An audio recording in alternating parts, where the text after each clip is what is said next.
everyone. Today we are discussing the third module of human resource management, that is selection and placement of employees. ഇന്ന് നമ്മൾ discuss ചെയ്യുന്നത് human resource management എന്ന സബ്ജക്റ്റിലെ മൂന്നാമത്തെ മൊഡ്യൂളാണ്.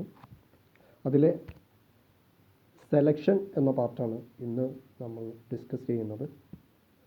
Selection എന്താണ്, സെലക്ഷൻ്റെ process, എന്തൊക്കെ സ്റ്റെപ്പുകളാണ് selection പ്രോസസ്സിൽ ഉൾപ്പെട്ടിട്ടുള്ളത്, അതിലെ സെലക്ഷൻ പ്രോസസ്സിലെ ആദ്യത്തെ 4 പോയിൻ്റ് മാത്രമാണ് ഇന്ന് നമ്മൾ ഡിസ്കസ് ചെയ്യുന്നത്. First of all we want to know about what is selection. എന്താണ് സെലക്ഷൻ എന്നുള്ളത് അറിയാമെന്നുള്ളതാണ് ഫസ്റ്റ് പ്രോസസ്സ്. അത് നമുക്ക് സെലക്ഷൻ എന്താണെന്ന് നോക്കാം. Selection is the process of choosing the most suitable persons from all the application. നമ്മൾ ആ വേർഡിൽ നിന്ന് തന്നെ, അതുപോലെ തന്നെ നമ്മളുടെ ജീവിതത്തിൽ നമ്മൾ നിത്യേന ഉപയോഗിച്ച് വരുന്ന ഒരു വേർഡാണ് സെലക്ഷൻ, അല്ലെങ്കിൽ ഒരു സംഭവത്തെ സെലക്ട് ചെയ്യുക എന്നുള്ളത്. അപ്പോൾ നമുക്ക് കൃത്യമായിട്ട് എന്താണെന്നുള്ള അറിയാം. സെലക്ട് ചെയ്യുക എന്ന് പറഞ്ഞു കഴിഞ്ഞാൽ ഒരുപാടെണ്ണത്തിൽ നിന്ന് ഒന്നിനെ, അല്ലെങ്കിൽ നമ്മൾക്ക് മോസ്റ്റ് സ്യൂട്ടബിൾ ആയിട്ടുള്ളതിനെ സെലക്ട് ചെയ്യുക എന്നുള്ളതാണ് സെലക്ഷൻ എന്നുള്ളത്. അത് ഓർഗനൈസേഷനിൽ ബിസിനസ്സിലോട്ട് വരുമ്പോൾ, ഒരു എംപ്ലോയീസിൻ്റെ കാര്യത്തിലേക്ക് വരുമ്പോൾ, ഒരുപാട് ആപ്ലിക്കേഷനിൽ നിന്ന് നമ്മൾക്ക് മോസ്റ്റ് സ്യൂട്ടബിൾ ആയിട്ടുള്ള ആപ്ലിക്കേഷൻ അല്ലെങ്കിൽ എംപ്ലോയിയെ സെലക്ട് ചെയ്യുക എന്ന് പറയുന്നതാണ് selection in business or selection in HR എന്ന് പറയുന്നത്. Okay, selection is the process of choosing the most suitable person from all the applicants. ആ നമ്മൾക്ക് ലഭിച്ചിട്ടുള്ള എല്ലാ ആപ്ലിക്കേഷനിൽ നിന്നും ഒരെണ്ണത്തിനെ സെലക്ട് ചെയ്യുക എന്നുള്ളതാണ് സെലക്ഷൻ എന്നുകൊണ്ട് അർത്ഥമാക്കുന്നത്. In the words of Dale Yoder, selection is the process in which candidates for employment are divided into 2 classes, those who are to be offered employment and choose who are not. Selection എന്ന് പറഞ്ഞു കഴിഞ്ഞാൽ Dale ഓർഡറിൻ്റെ meaning, അല്ലെങ്കിൽ അദ്ദേഹം definition ചെയ്യുന്നത്, അദ്ദേഹം പറയുന്നത് selection എന്ന് പറയുന്നത് ഒരു എംപ്ലോയ്മെൻറ്റ് അല്ലെങ്കിൽ ഒരു ജോബ് ഓപ്പർച്യൂണിറ്റിക്ക് ലഭിക്കുന്ന ആപ്ലിക്കേഷനിൽ നിന്ന് ജോബ് ഓഫർ ലഭിക്കുന്നവരെയും ലഭിക്കാത്തവരെയുമാണ് നമ്മൾ സെലക്ഷൻ. അതിൽ നമ്മൾ ആർക്കാണ് ജോബ് ഓഫർ ലഭിച്ചത് അവരെയാണ് സെലക്ഷൻ, അല്ലെങ്കിൽ അതിനാണ് സെലക്ഷൻ എന്ന് പറയുന്നത്. ഇനി നമ്മൾക്ക് എന്തൊക്കെ സ്റ്റെപ്സാണ് സെലക്ഷൻ പ്രോസസ്സിൽ ഉൾപ്പെട്ടിട്ടുള്ളതെന്ന് നോക്കാം. The following steps are used for selecting candidates. First one is recipient and scrutiny of application. Second, preliminary interview. Third one, blank application form. Fourth, test, interviews, checking references, approval of the supervisor, medical examination, final selection, placement, induction and orientation. ഇത്രയും 11 സ്റ്റെപ്പുകളാണ് selection പ്രോസസ്സിൽ ഉൾപ്പെട്ടിട്ടുള്ളത്. അത് ഓരോന്നും നമുക്ക് വിശദീകരിച്ച് പഠിക്കാം. First one is recipient and scrutiny of application. നമ്മൾക്ക് അതിൻ്റെ ഹെഡിങ്ങിൽ നിന്ന് തന്നെ കാര്യം മനസ്സിലായി. Recipient or receipt and scrutiny of applications. എന്താണ് റെസിപ്റ്റ് എന്ന് ഉദ്ദേശിക്കുന്നത്?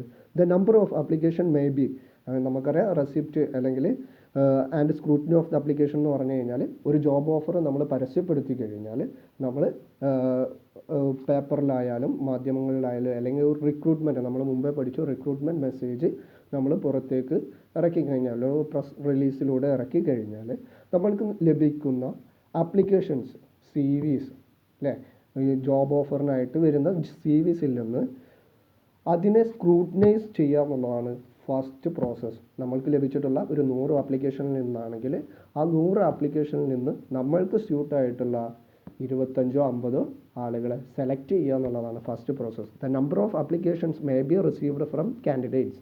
This application are accepted up to a particular date which is notified in the notification. After the prescribed date, the personnel department makes a detailed scrutiny of these applications. അല്ലേ, നമ്മളൊരു notification ഇറക്കുമ്പോൾ അതിൻ്റെ date വയ്ക്കും. ആ date വരെ ലഭിക്കുന്ന നമ്മളുടെ ആപ്ലിക്കേഷനിൽ നിന്ന് മോസ്റ്റ് സ്യൂട്ടബിൾ ആയിട്ടുള്ള ആളുകളെ സെലക്ട് ചെയ്യുക എന്നുള്ളതാണ് first process. Second one is preliminary interview.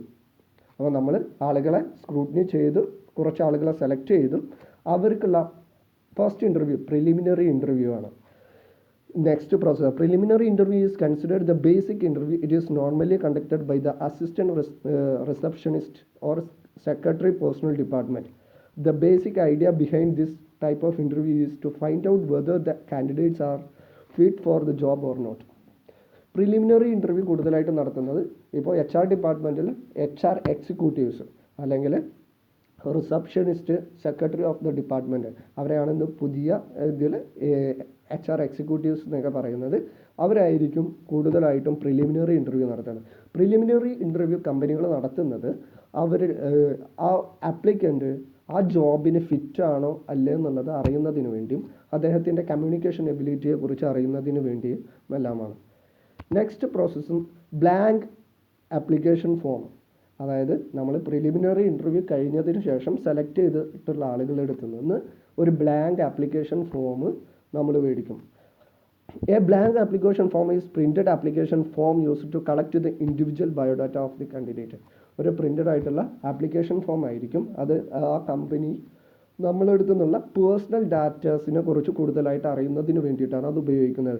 നമ്മുടെ biodata, educational qualification, work experience, extra curricular, അതായത് ആ കമ്പനിക്ക് ആ ഒരു ആക്ടിവിറ്റി, ആ ഒരു ജോബുമായി ബന്ധപ്പെട്ടിട്ടുള്ള കാര്യങ്ങളിൽ നമ്മൾ എത്രത്തോളം നമ്മളുടെ ഒരു ബയോഡാറ്റ അല്ലെങ്കിൽ നമ്മൾക്ക് എത്രത്തോളം കാര്യങ്ങളുണ്ട് എന്നുള്ളത് അറിയുന്നതിന് വേണ്ടിയിട്ട് നമ്മൾ ആ ഒരു ജോലിക്ക് എക്സ്പെക്റ്റ് ചെയ്യുന്ന സാലറി എന്തൊക്കെയാണ്, അല്ലെങ്കിൽ ഈ ഓർഗനൈസേഷനിലുള്ള എത്ര പേര് ഇദ്ദേഹത്തെ റെഫറൻസ് ചെയ്തിട്ടുണ്ട്, അല്ലെങ്കിൽ ആരെങ്കിലും കുറിച്ച് ഈ ഓർഗനൈസേഷനിലുള്ള ആരെങ്കിലും കുറിച്ച് അറിയോ എന്നുള്ള കാര്യങ്ങളൊക്കെ അറിയുന്നതിന് വേണ്ടിയിട്ടാണ് ബ്ലാങ്ക് ആപ്ലിക്കേഷൻ ഫോം ഓർഗനൈസേഷൻസ് സ്വീകരിക്കുന്നത്.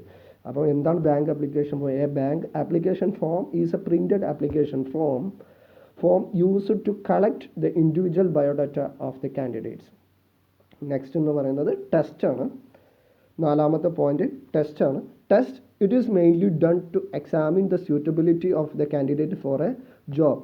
It provides a systematic basis of comparing the behavioral performance and attitude of two or more persons. നമ്മൾ ഫസ്റ്റ് സ്റ്റെപ്പ് എന്ന് പറയുന്നത് നമ്മൾക്ക് ലഭിച്ചിട്ടുള്ള ആപ്ലിക്കേഷൻ സ്ക്രൂട്ടിനി ചെയ്തു.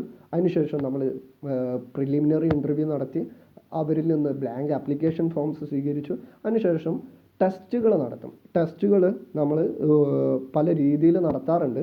അത് എന്തിനാണ് ടെസ്റ്റുകൾ നമ്മൾ പൂർണ്ണമായിട്ടും നടത്തുന്നത്? അദ്ദേഹത്തിന് ആ ജോബുമായി ബന്ധപ്പെട്ടുള്ള അറിവ് പരിശോധിക്കുന്നതിന്, അല്ലെങ്കിൽ അദ്ദേഹത്തിൻ്റെ പേഴ്സണാലിറ്റിയെ കുറിച്ച് അറിയുന്നതിന് വേണ്ടി, അങ്ങനെ ബിഹേവിയർ പെർഫോമൻസ് അറിയുന്നതിന് വേണ്ടി, ഇത്രയും കാര്യങ്ങൾക്ക് വേണ്ടിയിട്ടെല്ലാമാണ് നമ്മൾ ടെസ്റ്റുകൾ നടത്തുന്നത്. Test, the important types of test, പല ടൈപ്പിലുള്ള ടെസ്റ്റുകളുണ്ട്. അതിൽ first one intelligent questions, intelligent test എന്ന് പറയും.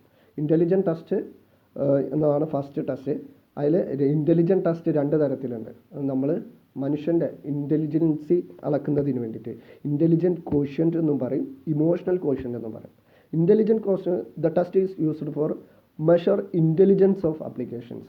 ആ അപ്ലിക്കൻറ്റിൻ്റെ ഇൻ്റലിജൻറ്റ്, അദ്ദേഹത്തിനുള്ള പെട്ടെന്ന് അദ്ദേഹത്തിനുള്ള ഡിസിഷൻ കപ്പാസിറ്റി, അതേപോലെ തന്നെ ഒരു പ്രശ്നം എങ്ങനെ സോൾവ് ചെയ്യാം, അല്ലെങ്കിൽ ഓരോ വാക്കിൽ നിന്ന് അല്ലെങ്കിൽ ഓരോ പ്രവൃത്തിയെയും ഈ രീതിയിലൊക്കെ മനസ്സിലാക്കുന്നുണ്ട് എന്നുള്ള കാര്യങ്ങളൊക്കെ അറിയുന്നതിന് വേണ്ടിയിട്ടാണ് ഇൻ്റലിജൻസ് ടെസ്റ്റ്. അദ്ദേഹത്തിൻ്റെ ഓർമ്മ ശക്തിയെക്കുറിച്ച് അങ്ങനെയുള്ള കാര്യങ്ങൾ. ഇമോഷണൽ ക്വസ്റ്റ്യൻ എന്ന് പറഞ്ഞു കഴിഞ്ഞാൽ കൂടുതലായിട്ടും അദ്ദേഹത്തിൻ്റെ മോട്ടിവേഷണൽ കപ്പാസിറ്റി, അല്ലെങ്കിൽ അദ്ദേഹം എത്രത്തോളം സെൽഫ് മോട്ടിവേറ്റഡ് ആണ്, അല്ലെങ്കിൽ മറ്റുള്ളവരെ മോട്ടിവേറ്റ് ചെയ്യാൻ അദ്ദേഹത്തിന് എത്രത്തോളം കഴിവുകളുണ്ട്, ഒരു ഒരു ടീമിനെ ലീഡ് ചെയ്യുന്നതിന് വേണ്ടി, ഓരോ പ്രശ്നങ്ങളിൽ നിന്നും സോൾവ് ചെയ്ത് ലീഡ് ചെയ്യുന്നതിന് വേണ്ടി അദ്ദേഹത്തിന് എത്രത്തോളം കപ്പാസിറ്റി ഉണ്ട്. ഇതെല്ലാമാണ് ഇമോഷണൽ ക്വോഷ്യൻ്റിൽ നമ്മൾ കൂടുതലായിട്ടും ടെസ്റ്റ് ചെയ്യുന്നത്. There are 3 essentials or basic components of emotional quotients. Emotional quotient അല്ലെങ്കിൽ ഇമോഷണൽ ക്വോഷ്യൻ ടെസ്റ്റ് നടത്തുന്നതിൽ കൂടുതലായിട്ടും നമ്മൾ ചെക്ക് ചെയ്യുന്നത്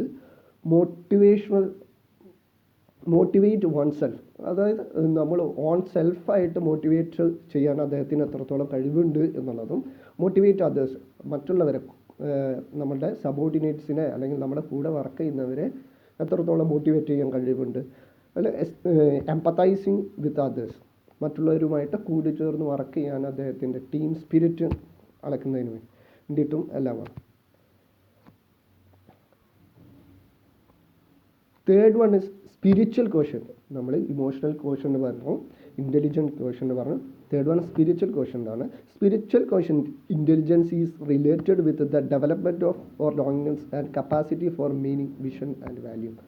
നമ്മളുടെ വിഷൻ, ഓരോ വ്യക്തിയുടെയും വിഷൻ അല്ലെങ്കിൽ അദ്ദേഹം ഓരോന്നിനും നൽകുന്ന മീനിങ്ങുകൾ എന്തൊക്കെയാണ്, ഇത്രയും കാര്യങ്ങളൊക്കെ അറിയുന്നതാണ് സ്പിരിച്വൽ ക്വസ്റ്റ്യൻ എന്ന് പറയുന്നത്. അദ്ദേഹത്തിൻ്റെ സോഷ്യലായിട്ട് അദ്ദേഹം എത്രത്തോളം ഉണ്ട്, അദ്ദേഹത്തിൻ്റെ സെൽഫായിട്ടുള്ള വിഷൻ എന്തൊക്കെയാണ്, അദ്ദേഹം എന്തിനൊക്കെയാണ് വാല്യൂ കൊടുക്കുന്നത് എന്നീ കാര്യങ്ങളെക്കുറിച്ച് അറിയുന്നതിന് വേണ്ടി. Next trade test. Trade test കൂടുതലായിട്ട് നടത്തുന്ന ആ ഒരു ജോബിൽ അദ്ദേഹത്തിൻ്റെ ആപ്റ്റിറ്റ്യൂഡ് അല്ലെങ്കിൽ അദ്ദേഹത്തിൻ്റെ ഇൻട്രസ്റ്റ് കാര്യങ്ങളൊക്കെ അറിയുന്നതിന് വേണ്ടിയിട്ടാണ്. It is conducted to know the knowledge and skill of the trade. ബിസിനസ്സിൽ അദ്ദേഹത്തിന് ആ ഒരു ജോബിൽ അല്ലെങ്കിൽ ആ ഒരു ബിസിനസ്സുമായി ബന്ധപ്പെട്ട് വാണിജ്യവുമായി ബന്ധപ്പെട്ട് അങ്ങനെയൊക്കെ അദ്ദേഹത്തിൻ്റെ ഇൻട്രസ്റ്റുകളും അദ്ദേഹത്തിൻ്റെ ആപ്റ്റിറ്റ്യൂഡ്, അദ്ദേഹത്തിൻ്റെ സ്കിൽ എന്താണ്, നോളജ് എന്താണ് എന്നുള്ളത് അളക്കുന്നതിന് വേണ്ടിയിട്ടാണ് ട്രേഡ് ടെസ്റ്റ് നടത്തുന്നത്. ആപ്റ്റിറ്റ്യൂഡ് ടെസ്റ്റ് ആണ്. ആപ്റ്റിറ്റ്യൂഡ് ടെസ്റ്റ് എന്ന് പറഞ്ഞു കഴിഞ്ഞാൽ it is used to measure the aptitude and their capacity to learn the skill and required for a particular job. ആ ഒരു ജോബിന് വേണ്ടിയിട്ടുള്ള കഴിവിനെ അളക്കുന്നത്, ആ ഒരു പെർട്ടിക്കുലർ ജോബ് ചെയ്യുന്നതിന് വേണ്ടിയിട്ടുള്ള അദ്ദേഹത്തിൻ്റെ കപ്പാസിറ്റിയെ അളക്കുന്നതിനാണ്, അതിന് വേണ്ടിയിട്ടുള്ള സ്കില്ലുണ്ടോ എന്നുള്ളത് അളക്കുന്നതിനാണ് ആപ്റ്റിറ്റ്യൂഡ് ടെസ്റ്റ് എന്ന് പറയുന്നത്. Next is interest test. Interest test എന്ന് പറഞ്ഞാൽ ആ പെർട്ടിക്കുലർ ജോബിന് അല്ലെങ്കിൽ ആ ഒരു ഓർഗനൈസേഷനിൽ വർക്ക് ചെയ്യാൻ അദ്ദേഹത്തിൻ്റെ ഇൻട്രസ്റ്റ് എന്താണെന്നുള്ള അളക്കുന്നത്. It is conduct to know the field of interest of the employees. Personality test കൂടുതലായിട്ട് നടത്തുന്നത്. Under this method the personality of an individual is tested. ഈ ഒരു ടെസ്റ്റിൽ നമ്മൾ കൂടുതലായിട്ട് നോക്കുന്നത് അദ്ദേഹത്തിൻ്റെ പേഴ്സണാലിറ്റി, അദ്ദേഹം മറ്റുള്ളവരുമായിട്ട് സബോർഡിനേറ്റ് അല്ലെങ്കിൽ അദ്ദേഹം കൊളീഗ്സിനുമായിട്ട് എങ്ങനെയൊക്കെയാണ് അദ്ദേഹം സംസാരിക്കുന്നത് അല്ലെങ്കിൽ അദ്ദേഹത്തിൻ്റെ ബിഹേവിയറലായിട്ടുള്ള കാര്യങ്ങളെക്കുറിച്ച് അറിയുന്നതാണ് പേഴ്സണാലിറ്റി ടെസ്റ്റ്. ഇത്രയും കാര്യങ്ങളാണ് ഇന്ന് നമ്മൾക്ക് പഠിക്കാനുള്ളത്. അതിൽ ക്രൈറ്റീരിയ ഫോർ സെലക്ടിങ് ടെസ്റ്റ്, ഇതിൽ എല്ലാം നമ്മൾ ക്രൈറ്റീരിയ അല്ലെങ്കിൽ ആ ഒരു ടെസ്റ്റ് ഏതൊക്കെ വേണം, ഏത് ടെസ്റ്റാണ് നടത്തേണ്ടത് എന്നുള്ളത്, ഏത് രൂപത്തിലാണ് ആ ഒരു അതിൻ്റെ ഒരു ക്രൈറ്റീരിയ എന്താണെന്നുള്ളത്. ഫസ്റ്റ് വൺ ഇസ് റിലയബിലിറ്റി ആണ്. റിലയബിലിറ്റി എന്ന് പറഞ്ഞു കഴിഞ്ഞാൽ വിശ്വസ്തത. രണ്ടാമത് വാലിഡിറ്റി, ആ ഒരു ടെസ്റ്റിൻ്റെ വാലിഡിറ്റി എന്താണെന്നുള്ളത് നോക്കിയിട്ടാണ് നമ്മൾ ആ ഒരു ടെസ്റ്റ് സെലക്ട് ചെയ്യുന്നത്. Next is objectivity. ഒബ്ജക്റ്റിവിറ്റി എന്ന് പറഞ്ഞു കഴിഞ്ഞാൽ വസ്തുനിഷ്ഠമായിട്ട് അല്ലെങ്കിൽ ആ ഒരു ജോബുമായി ബന്ധപ്പെട്ട് തന്നെയാണോ നമ്മളുടെ ചോദ്യങ്ങൾ എന്നുള്ളതിനെക്കുറിച്ച്. സ്റ്റാൻഡേർഡൈസേഷൻ, നിലവാരം, ആ ഒരു ടെസ്റ്റിൻ്റെ നിലവാരം എത്രത്തോളം ഉണ്ട് എന്നുള്ള കാര്യങ്ങളൊക്കെയാണ് ഇന്ന് നമ്മൾ കൂടുതലായിട്ട് പഠിച്ചത്. എന്താണ് സെലക്ഷൻ എന്നുള്ളതാണ്. സെലക്ഷൻ പ്രോസസ്സിലെ ആദ്യത്തെ 4 സ്റ്റെപ്പാണ് നമ്മൾ പഠിച്ചത്. Okay, thank you.